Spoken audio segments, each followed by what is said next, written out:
네, 오늘 예배관 오신 여러분들 사랑을 축복합니다. 아멘. 아유, 반가운 얼굴도 있고 그리운 얼굴도 있습니다. 네. 페이스북에 제가 아는 한 지인이 올린 글입니다.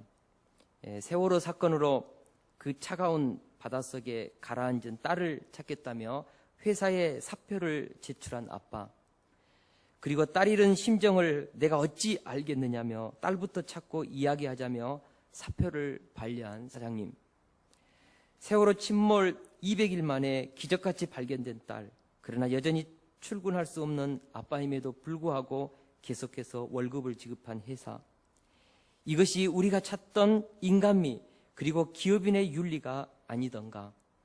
이런 회사가 있다면 그 회사를 위해 목숨 바쳐 헌신하겠다. 동양 피스톤, 뭘 하는 회사인지는 모르겠다. 하지만 기억하고 싶다. 그런 글입니다. 동양 피스톤 홍승겸 회장님에 대한 이야기입니다. 제가 이 글을 읽으면서요, 나도 모르게 눈시울이 붉어졌습니다. 야, 오늘날도 이런 참 인간미 넘치는 회사가 있구나. 남자는 이런 회사 만나면 생명 겁니다. 남자는 자기 인정해주는 사람을 위해서 목숨 겁니다. 여자는 사랑해주는 사람을 위해서 목숨을 걸지만, 저는 이런 동양 피스톤과 같은 회사는 반드시 뜨게 되어 있다고 믿습니다. 그 회사 뜹니다. 흥황하게 발전하는 회사는 그럴 만한 이유가 있고, 쇠퇴하는 회사는 반드시 그럴 만한 이유가 있습니다. 사람도 마찬가지입니다. 성공하고 형통하는 사람을 보면 그 사람 안에 그럴 수밖에 없는 이유가 있어요. 계속해서 실패하고 쇠락하는 사람을 보면 그 사람에게는 그렇게 패망의 길을 갈 수밖에 없는 어떤 요인이 진짜 있습니다. 우리는 성공한 사람에게서 긍정의 요소를, 실패한 사람에게서 부정적인 요인들을 찾아내어야 하고, 좋은 것은 우리의 삶에 적용해서 정말 우리가 아름답고 축복된 삶을 살아가야 한다고 믿습니다. 제가 사도행전을 읽으면서 늘 궁금했던 것이 있습니다. 그것은 초대교회의 시작점이요, 교회의 가장 아름다운 이상적 모델을 제시해준 예루살렘 교회가 왜 하나님의 역사에 쓰임받지 못하고 역사 속에 사라졌는가 하는 점입니다. 우리가 지금까지 배운 예루살렘 교회는 믿는 사람들끼리 모든 물건을 서로 통용하고 또 재산과 소유를 팔아 각 사람의 필요에 따라 나눠주며 날마다 마음을 같이하여 성전에서 모이기를 힘쓰고 표적과 기사가 나타나서 온 백성에게 칭송을 받는 아름다운 교회였습니다. 그래서 타락한 현대 교회가 항상 교회의 본질을 회복하고 초대교회로 돌아가자 했을 때 교회의 본질은, 그 모델은요, 항상 초대교회 예루살렘 교회였습니다. 교회의 본질에 이상적인 요소를 가졌던 예루살렘 교회가 왜 쓰임받지 못했을까? 여러분 사도행전을 읽어보십시오. 사도행전을 읽어보면요, 예루살렘 교회가 사라지고 12장부터 안디옥 교회가 세워지고 안디옥 교회를 중심으로 해서 하나님의 구속 역사가 이루어지는 것입니다. 저는 참 그것이 궁금했습니다. 왜 그 위대했던 예루살렘 교회가 하나님께 쓰임받지 못하고 역사 속에 사라졌을까?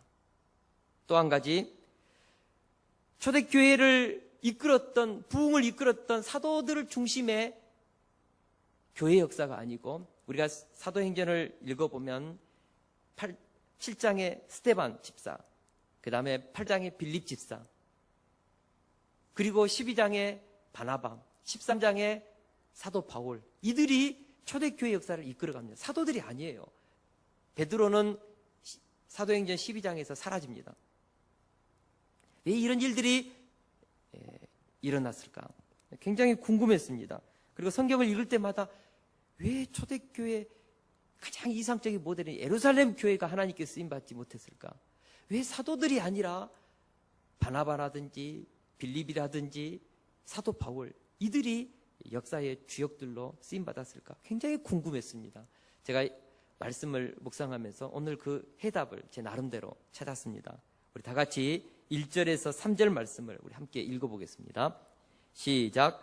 유대에 있는 사도들과 형제들이 이방인들도 하나님의 말씀을 받았다 함을 들었더니 베드로가 예루살렘에 올라갔을 때에 할례자들이 비난하여 이르되 내가 무할례자의 집에 들어가 함께 먹었다 하니. 아멘.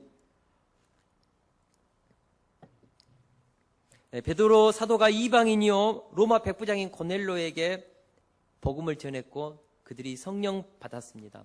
오순절 마가다락방에서 임재하셨던 그 성령의 체험을 이방인 고넬로의 가정 가운데 일어났습니다. 11장과 12장은요 계속 이 사건이 반복되고 있습니다. 똑같은 사건이 반복되어 기록되고 있습니다. 제가 이 말씀을 사실은 설교하면서 뛰어넘으려다가 11장 1절에서 28절 말씀 다시 한번 붙잡고 한번 말씀 준비해보자. 막 씨름을 하고 그래서 어제 밤새도록 씨름을 했습니다. 그래서 제가 궁금한 궁금증을 한번 풀어보자. 제가 이 말씀을 가지고 그렇구나. 왜 예루살렘 교회가 망할 수밖에 없었고 사도들이 하나님의 역사에 쓰임받지 못한 이유가 바로 여기에 있다고 저는 봅니다. 오늘 본문에 보니까 유대에 있는 사도들과 형제들이 이방인들도 하나님의 말씀을 받았다는 소식을 들었습니다. 온 기독교인들이 이방인들이 예수님 믿고 성령 받고 구원받았다. 어떤 소식입니까? 기쁜 소식입니다. 기쁜 소식. 우리 교회에서 파송한 이군사 선교사님, 문편지 선교사님 지금 키르기스탄에 가 있는데 거기에서 엄청난 키르기스탄의 영혼들이 하나님께로 돌아온다는 보고를 받으면 우리가 춤추지요. 반갑지요. 우리 교회에 이번에 영혼사랑 축제하고 우리 백은정 성도님이 우리 교회에 나오지 않습니까? 얼마나 막 기쁜지 모릅니다. 우리 박창준 우리 청년 우리 집사님도 오고요. 또 우리 진아도 오고 막 저는 막 주일이 기다려져요. 우리 새로운 우리 영혼들이 막 우리와 함께 신앙생활하는 거 기쁘지요. 여러분 안 기쁩니까? 기쁘지요. 잔치를 벌여야죠. 잔치를. 이방인들이 돌아왔다고. 이방인들이. 그러면은 초대 예루살렘 교회가 얼마나 기뻐해야 합니까? 근데 오늘 이상해요. 반응이 이상합니다. 하나님의 말씀을 받았다함을 들었더니 베드로가 예루살렘에 올라갔을 때 할례자들이 비난하여 뭐라고 합니까? 너가 무할례자의 집에 들어가 함께 먹었다. 그들이 예수님을 믿어서 하나님의 자녀가 되고 성령 받고 놀라운 하나님의 은혜를 경험했다. 이 사실에 감격한 것이 아니라 베드로가 이방인들의 집에 들어가서 음식을 먹었다는 것을 가지고 비난했습니다. 이방인들의 차려놓은 음식은요 대부분 우상에게 드려졌던 음식을 이렇게 가져가지고 먹기 때문에 유대인들이 이방인들의 집에 들어가지도 않았고 함께 식사하지도 않았습니다. 근데 베드로가 이방인들의 집에 들어가서 같이 밥 먹었다는 거예요. 이것이 초대 예루살렘 교회의 많은 사람들의 성도들의 마음을 불편하게 했습니다. 그래서 베드로가 비난받았습니다. 왜 그랬냐는 것입니다. 본질은 어디로 가버리고 이상한 부분에 포커스를 맞추고 사람을 비난해요. 참 이거 이해가 되지 않습니다. 그렇지 않습니까? 여기에 뭐가 있습니까? 지금 예루살렘에 있는 할례자들이 배타적인 선민의식의 벽 속에 갇혀서 모든 민족에게 개방된 복음마저도 자신들의 전유물로 하려는 그런 구습에 젖어 있다는 것입니다. 바로 이것이 예루살렘 교회가 하나님의 구속 역사에 쓰임받지 못하게 된 가장 큰 이유였다는 것입니다. 예루살렘 교회는 자신들만이 하나님의 백성이라는 강한 우월감이 있었습니다. 그들은 예수님께서 만민에게 열어놓은 복음의 개방성을 유대교의 관습과 전통으로 묶어서 복음을 배타적이고 폐쇄적인 민족적 유대교의 아류로 두려고 했다는 것입니다. 예수님이요, 복음서에 읽어보면 끊임없이 예수님의 복음 사역을 회방하는 종교 지도자들과 바리새인들에게 예수님이 하셨던 말씀이 있습니다. 새 포도주를 낡은 가죽 부대에 넣지 아니하나니 그렇게 하면 부대가 터져 포도주는 쏟아지고 부대도 버리게 됨이라. 새 포도주는 새 부대에 넣어야 둘이 다 보존하느니라. 이렇게 주님이 말씀하셨습니다. 새 포도주는 굉장히 발효성이 있습니다. 그래서 새 가죽 부대에 넣어야 합니다. 얼마 전에 우리 교회에도 성찬식을 위해서 포도주를 담았는데 이게 막 발효성이 있으니까 아침에 보면요 이게 터져가지고 막 이렇게 바닥에 흥건히 젖는 것을 보았습니다. 새 포도주는 강한 발효성이 있습니다. 그래서 신축성이 있는 새 가죽 부대에 넣어야 합니다. 그래야 풍선처럼 부풀어 올라도 이게 감당이 되죠. 근데 헌가죽 부대는 신축성이 없기 때문에 터져버립니다. 그래서 새 포도주는 새 부대에 넣어야 합니다. 헌가죽 부대에 넣으면 포도주도 버리고 헌가죽 부대도 버리는 것입니다. 예수님은 이 비유를 통하여서 유대인들에게 경고한 것입니다.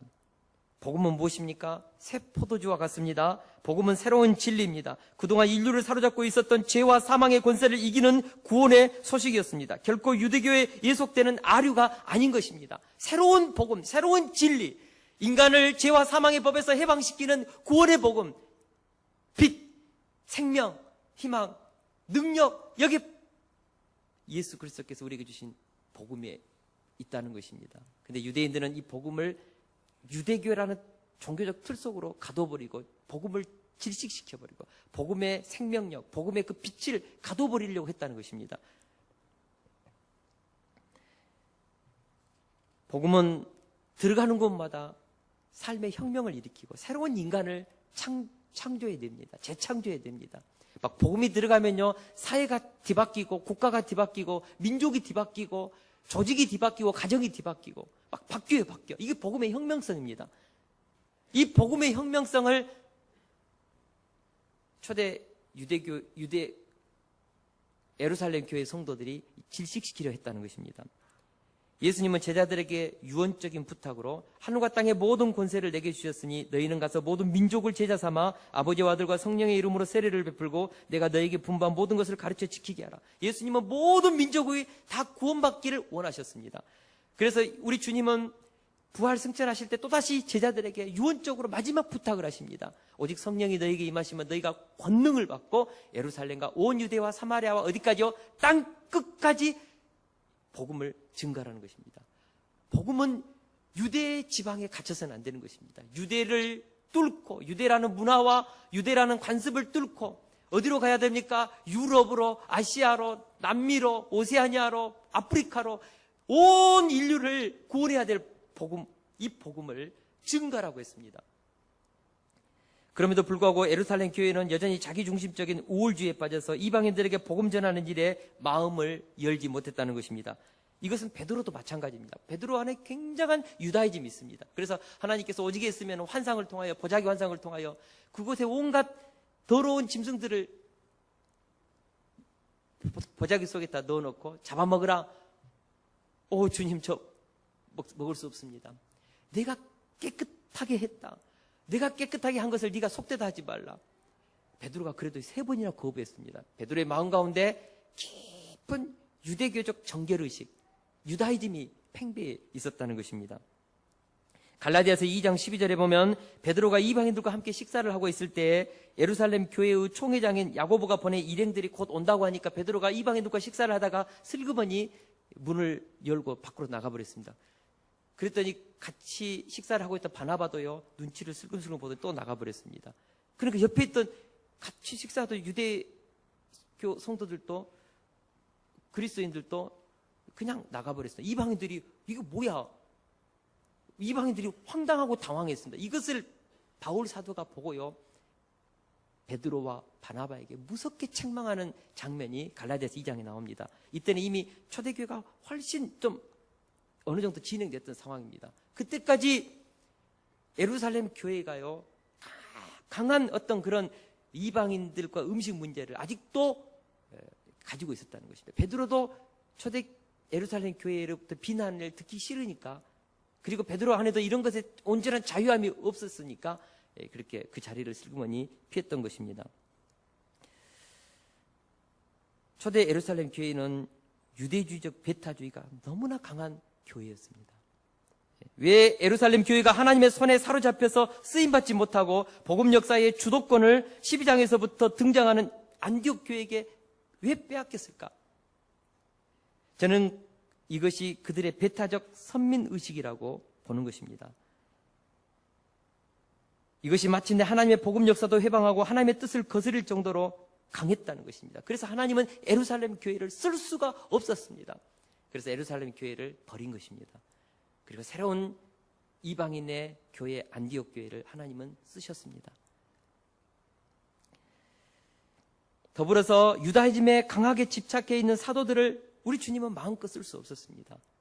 그래서 헬라적 유대인들인 빌립, 스테반, 바나바, 우리가 잘 아는 디모데, 디도는 완전한 헬라인이거든요.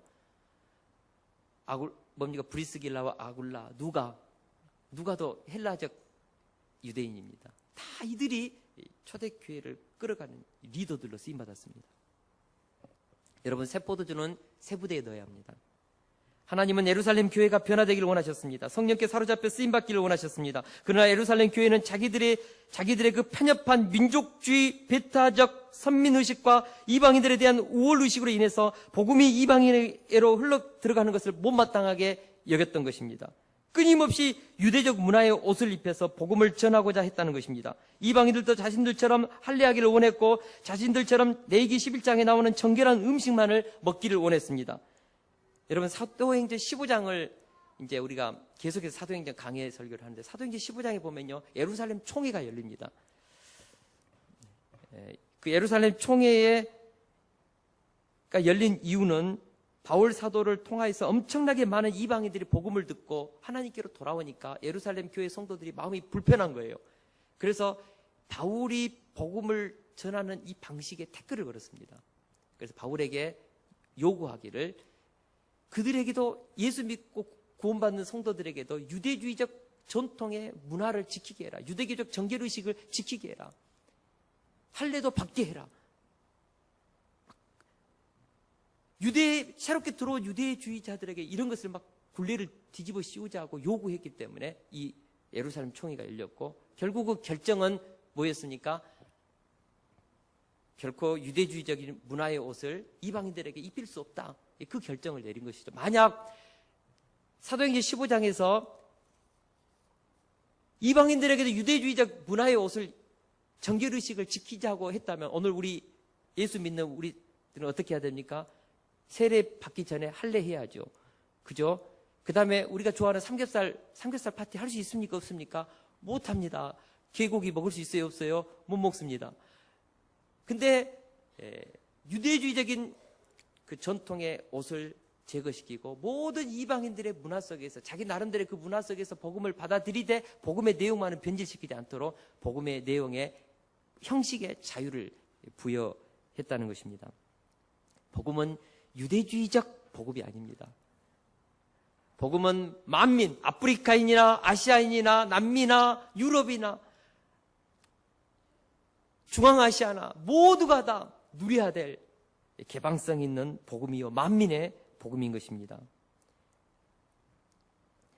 제가 이렇게 사도행전을 계속해서 읽고 연구해 보니까 사도들 안에 굉장한 유다이즘이 있었습니다. 그래서 사도들이 예수님께서 부활 승천하실 때 예수님께 뭐라 합니까? 주여, 이스라엘 나라가 회복될 때가 이때니까라고 묻지 않습니까? 그러니까 그만큼 그들은 이스라엘 민족주의 중심적인 사고 구조를 가지고 있었습니다. 이게 안 바뀌어요. 유대주의적인 사고 구조로 이방의 복음을 전하려고 하니까 이게 잘 안 되지 않습니까? 그래서 사도들이 쓰임받지 못합니다.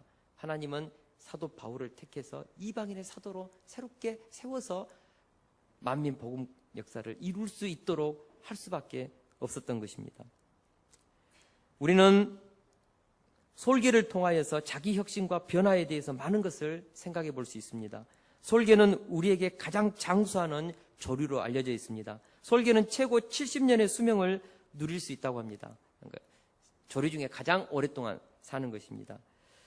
이 솔개가 70년의 이 수명을 다 누리려면은 약 40년 되었을 때에 어떤 결단을 내리냐에 따라서 40년에 죽기도 하고 30년을 더 살기도 한다는 것입니다. 솔개가 40년을 살면 발톱이 노화되어 사냥감을 효과적으로 잡아칠 수 없다고 합니다. 부리도 이렇게 굽어져 가지고 자기 몸쪽으로 오고, 이 날개도 자꾸 두터워져서 이렇게 잘 날 수 없다고 합니다.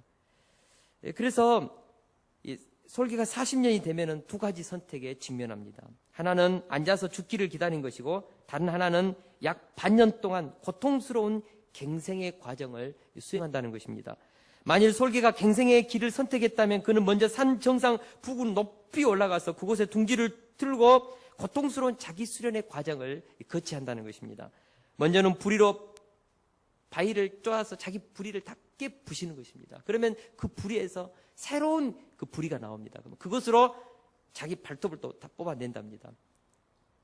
그렇게 해서 발톱이 다시 나고 다시 자기 안에 있는 모든 깃털을, 그 무겁고 칙칙한 깃털을 다 이렇게 뽑아낸다. 그럼 새로운 깃털이 나죠. 이렇게 해서 다시 30년을 새롭게 살 수 있는 힘을 얻는다는 것입니다.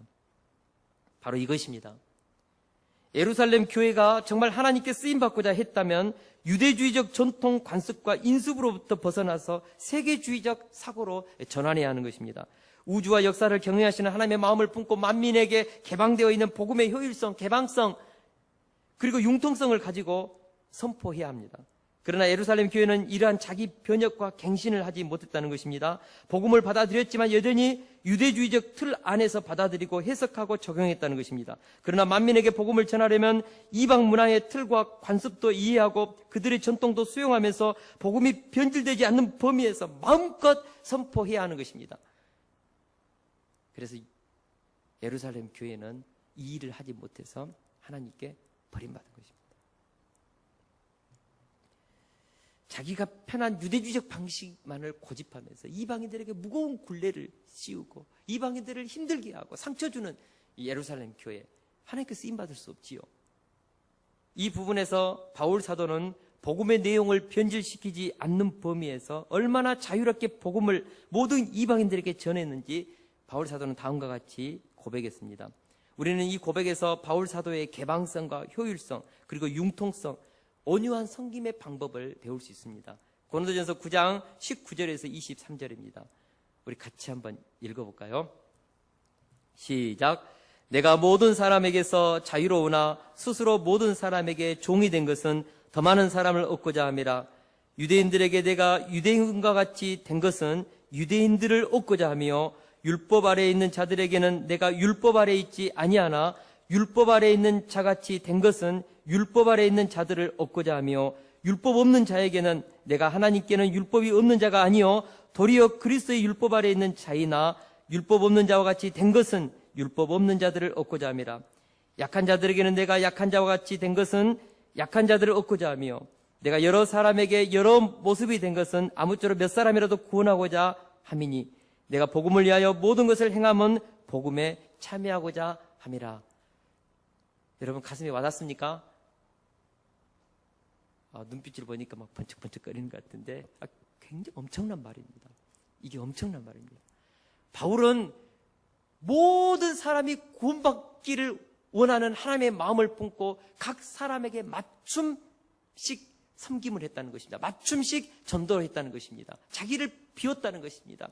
여러분 물은 형태가 없지 않습니까? 어떤 모양이든지 그 속에서 들어가는 것처럼 바울 사도가 그랬다는 것입니다. 자기를 비워서 모든 사람들의 섬김으로 그들을 섬겨서 한 사람이라도 더 예수 믿고 구원받도록 이끌어가는 것입니다. 이것이 바울의 복음 정신입니다. 그러면서 결론적으로 바울이 말합니다. 우리 이것도 같이 한번 읽어볼까요? 시작.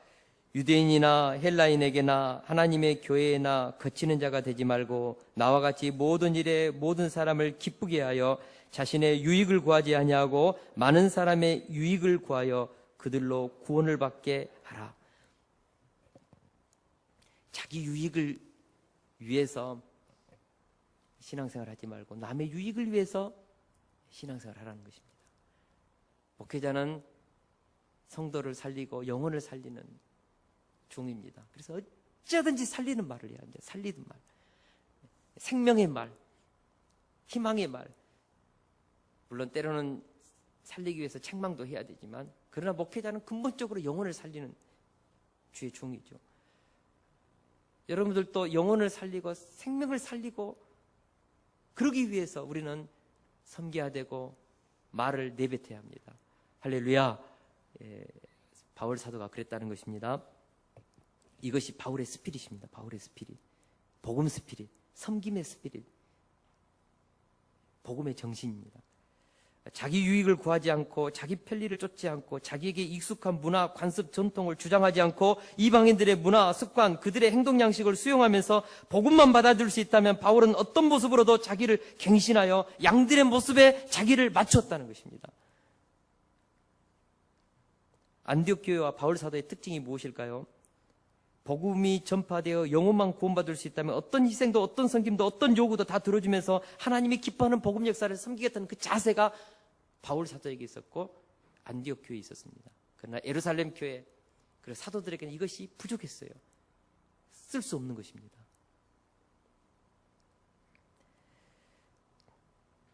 예루살렘 교회는 화석화된 교회로서 자기에게 익숙한 유대 문화, 유대 관습, 유대적 전통을 붙잡고 그것을 복음보다 앞세웠습니다. 이런 부분에서 예루살렘 교회, 특별히 사도들보다는 더 개방적이고 효율적인 사고방식을 가지고 주님의 마음을 쫓아 복음을 증거하고 있던 헬라 유대인들에 비해서 사도들은 이런 부분에서 많이 약했기 때문에 그들도 밀려났다. 제가 이것을 이렇게 묵상하면서 앞으로 우리 교회가 가야 할 방향, 그리고 내가 어떻게 목회해야 될 것인가, 좀 많은 영적인 그런 지혜와 어떤 영감을 덧입고 또 기도 제목을 발견하게 됩니다. 예수님은 어떤 사람도 다 구원받기를 원하십니다. 이것이 주님의 마음입니다. 하나님의 소원입니다. 그러기에 우리가 자기 관념에 사로잡혀서 나와 다른 전통, 나와 다른 문화를 가지고 있는 사람을 싫어하고 그들을 배척해서는 안 되는 것입니다. 많은 그리스도인들 가운데 그런 사람이 있어요. 나는 이런 사람하고는 상종 안 해. 나는 이런 사람하고는 절대 밥 안 먹어. 이런 사람은 쳐다보기도 싫어. 여러분 마음 가운데 그런 마음이 있다면 하나님의 마음을 너무너무 고통스럽게 하는 것입니다.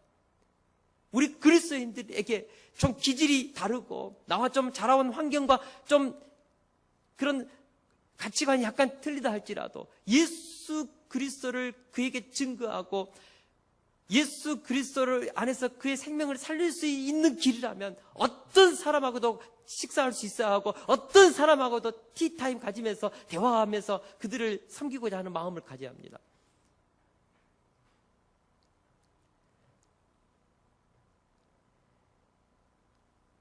우리 하나님은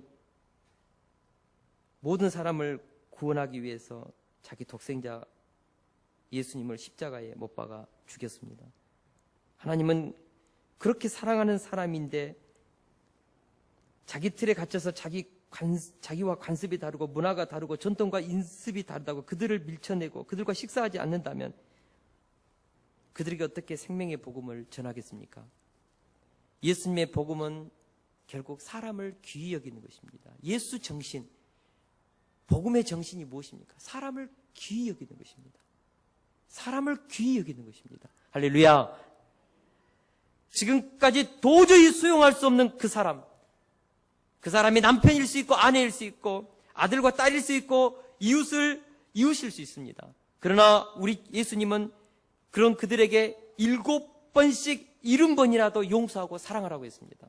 여러분 7번씩 70번 490번입니다. 이 말의 의미는 무한대로 용서하고 사랑하라는 것입니다. 예수 정신입니다. 예수 정신.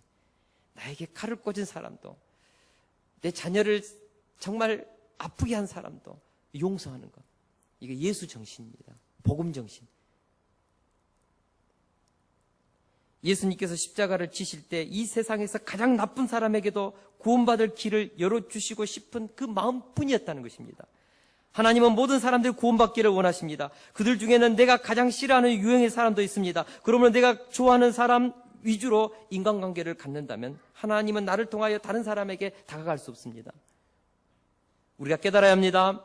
지는 교회가 있고 뜨는 교회가 있습니다. 지는 사람이 있고 뜨는 사람이 있습니다. 차이가 무엇일까요? 예수님의 마음을 품고 모든 사람을 사랑하고 살리고자 자신을 변화시키고 자신의 삶을 개방하고 성격도 고치는 것, 바로 그것입니다. 여러분 불신자가 개고기 좋아하면 그 영혼 섬기기 위해서 개고기 먹을 수 있어야 합니다.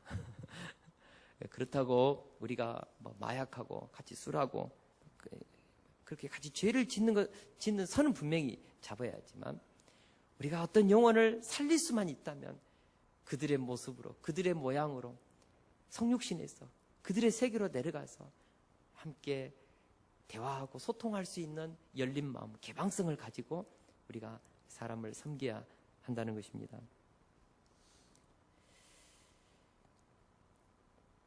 그리고 많은 사람을 유익하게 하고자 자신을 버리는 자기 부인의 갱신이 필요합니다. 쓸데없는 일에 고집 피우고 비효율적인 관습과 전통과 인습에 매여서 의사결정하지 못하고 다투고 소모전만 거듭하는 교회가 의외로 많습니다. 그런 교회, 그런 조직은 빠른 시간 안에 사라집니다. 저는 우리 세숫교회는 어떤 교회가 돼야 될까? 우리가 뜨는 교회가 돼야 되지 않겠습니까? 우리는 이제 5년째입니다. 개척 5년째. 젊습니다. 저는 이 말씀을 묵상하면서 그런 생각을 했습니다. 만약 우리 세숫교회가 개교회주의에 빠져서 개교회주의적인 세숫 문화를 우리가 형성하면 우리 교회에 희망 없다. 우리 교회가 진짜 하나님께 쓰임받을 수 있는 길이 무엇일까? 바로 그것은 성경에 계시된 복음의 정신, 예수 스피릿, 예수님의 스피릿, 자기 부인과 자기 십자가를 우리가 지고 그렇게 나갈 수 있어야 한다고 봅니다. 그런 부분에서 저도 굉장히 부족합니다. 부족하고 연약하고 그런 것이 있습니다. 그러나 참 이 말씀을 통하여서 제 자신도 많이 회개했습니다. 우리가 정말 우리의 마음을 찢어 넓혀서 어떤 사람과도 이렇게 같이 정말 어울릴 수 있고 식사할 수 있고 대화할 수 있고 그들과 함께 잠도 잘 수 있고 그럴 수 있는 그런 관계를 가질 수 있기를 원합니다. 할렐루야. 특별히 우리 교회는 다음 세대를 희망의 세대로 세우고자 하는 기도 제목을 가지고 있습니다. 변화하는 신세대 문화에 대해서 조금 나이가 들면요 거부감이 듭니다. 그러지 않아요? 그러나 하나님은 21세기라는 이 시대 속에서 교회를 세운 이유가 무엇입니까? 21세기 속에 살아가고 있는 사람들을 우리가 복음 전해서 그들을 구원해야 되지 않습니까? 그러기 위해서 우리는 21세기 변하는 이 사회 속에서 변하는 문화의 코드, 그들의 소통의 코드를 우리가 배우고 익혀야 합니다. 끊임없이 교회의 언어, 교회의 어떤 그것만을 가지고 우리가 사고한다면 21세기를 살아가는 사람들과 우리는 담벽이 쌓이고 우리만의 유다이즘을 가지고 우리만의 교회, 우리만의 세상을 만들어가기 쉽다는 것이다. 이런 교회는 예루살렘 교회 같이 주님으로부터 버림받을 수밖에 없지요.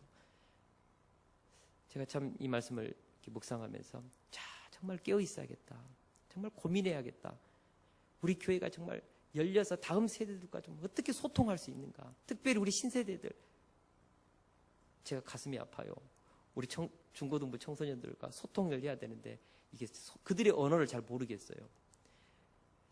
저는 우리 아이들 오지 않습니까? 효민이, 지민이, 시은이 오면은 막 그들한테 가가지고 눈 맞추면서 인사하고 그들이 인사 안 하면 내가 먼저 인사하고 안녕 효민아 좀 눈 좀 마주쳐봐라. 윤현아 안녕 참 눈 좀 마주쳐봐라. 막 아양 떨고 막 그들하고 한번 대화 한번 해보려고 하니까 요즘 아이들하고 조금 이렇게 소통이 되거든요. 그래서 우리 매월 초에 우리 그 목장별 모임을 같이 하니까 제가 위에서요 12명에서 16명 되는 아이들을요 저 혼자 다 휘어잤습니다. 막 일사불란하게 잤습니다. 아이들하고 이렇게 제가 소통을 잘해야겠다. 그러나 또 한 가지 우리 이제 중고등부 참 정말 북한의 김정일이가 중위가 무서워서 우리나라 남침 못한다고 하지 않습니까? 정말 우리 중학교 청소년들 참 어렵습니다. 근데 제가 참 다시 한번 이 말씀 묵상하면서 다음 세대를 향하여서 좀 소통할 수 있어야겠다. 소통. 어떻게 이들의 언어를 좀 알아듣고 그냥 그렇게 할 수 있는 마음을 좀 어떻게 좀 가질 수 있을까? 여러분 우리 나이든 어르신들요. 우리 교회는 다음 세대를 희망의 세대로 세우는 교회입니다. 우리 마음문을 엽시다. 할렐루야. 우리 청소년들에게 소통할 수 있는 그런 코드, 그들과 이야기할 수 있는 거리들 좀 가지고 우리 교회에 오면 아이들하고 좀 대화할 수 있을 수 있는 우리 성도들이 많이 세워지기를 축원합니다. 더불어서 제가 또 한 가지 좀 부탁드릴 것이 있습니다. 우리 세숫교회 개척 멤버들이 뭘 가져야 합니까? 우리가 개방성을 가져야 합니다. 개척 멤버들이 굳어지면 우리 교회 희망 없습니다. 마음 문을 찢어서 넓혀서 항상 새롭게 교회 공동체에 들어오는 새 사람을 어떻게 해야 됩니까? 웰컴 해야 됩니다. 환영해야 됩니다. 그들을 받아들여야 됩니다. 그리고 그들을 세우고자 하는 그런 그릇이 돼야 됩니다. 우리가 잘 아는 분당 우리 교회 이찬수 목사님 초기 개척 멤버들 30명이었거든요. 나중에 교회가 막 이렇게 자라면서 막 그 멤버들이 굉장히 막 그런 어떤 기득권을 갖추고자 하는, 그래서 새롭게 들어오는 부류들과 갈등이 생길 때 목사님하고 그 개척 멤버들하고 깊이 있게 대화하면서 선언했대요. 우리는 교회에서 실제적인 역사에서 우리는 빡겠다. 하나님께서 원하시는 자들을 세우십시오. 그렇게 해서 개방성을 가지고 그렇게 사역의 문을 열어줬습니다. 그때부터 이제 분당 우리 교회가 정말 건강한 교회로 자라기 시작했다는 그런 이야기를 들은 적이 있습니다. 우리가 마음문을 열고 이 교회 공동체를 개방성 있게 열어서 복음이, 성령의 역사가 마음껏 우리를 들어서 쓰시도록 우리가 그렇게 정말 하나님이 쓰실 수 있는 안디옥 교회 같은 그런 뜨는 교회로 저와 여러분들이 세울 수 있기를 원합니다. 오늘 우리 찬양하고 같이 기도하는 시간 갖겠습니다. 이전에 주님을 내가 몰라 영광의 주님을 비방했다. 이제 이 주님을 쫓아서 믿음으로 살겠습니다. 찬양하면서 우리 같이 기도하는 시간 갖겠습니다.